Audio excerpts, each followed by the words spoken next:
వచ్చి తండ్రి నీకేం కావాలని దేవుడు మనల్ని అక్షయ ఏముంటుందండి, నాకు దీవెన కావాలి. దేవుడు మందిరానికి నువ్వు వచ్చిన తర్వాత, నువ్వు గాని నేను గాని ఒక విశ్వాసిగా ఉన్నప్పుడు మందిరానికి వచ్చిన తర్వాత ఎందుకు వచ్చావు, ప్రార్థన మొదలు పెట్టబోతున్నావు, దేని గురించి ప్రార్థించాలనుకుంటున్నావు? First you should have the idea.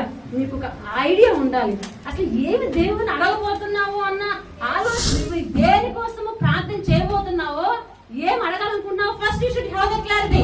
నువ్వు ప్రార్థన ఎందుకు చేస్తున్నావు, ఆ ప్రార్థనలో దేవుణ్ణి ఏం అడగాలనుకుంటున్నావో ముందుగా నీ బ్రెయిన్ లో ఉండాలి.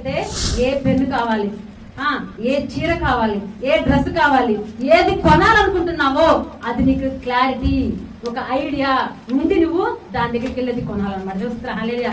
ప్రార్థన కూడా అంతే. నువ్వు దేని గురించి, నీ బిడ్డ గురించి అడగబోతున్నావా, నీ గురించి అడగబోతున్నావా, నువ్వు ఇంటి గురించి అడగబోతున్నావా, దేనికోసం ప్రార్థించాలనుకున్నావు మనసులో పెట్టుకుని ప్రార్థన. నువ్వు బొమ్మ వేయాలి అనుకున్నవాడు, దళితోత్రం ఒక బొమ్మ వేయాలనుకున్నవాడు ముందుగా బ్రెయిన్ లో ఉంటుంది. చెట్టు బొమ్మ వేయాలనుకుంటే చెట్టు, మనిషి బొమ్మ వేయాలనుకుంటే మనిషి, ఇల్లు బొమ్మ వేయాలనుకుంటే ఇల్లు. బ్రెయిన్ లో బొమ్మ డిజైన్ పెట్టుకుని బొమ్మ వేయడానికి మొదలు పెట్టారు. ప్రార్థన చేసే నువ్వు నేను ఏం చేయాలంటే దేవుని ఏం అడగబోతున్నావో ముందుగా బ్రెయిన్ లో పెట్టుకుని అడగాలి. ఏదో ప్రార్థన ఊరికి చేసేసే కాదు, ఏం కావాలో ఒక ఆలోచన కలిగి ఉండాలి.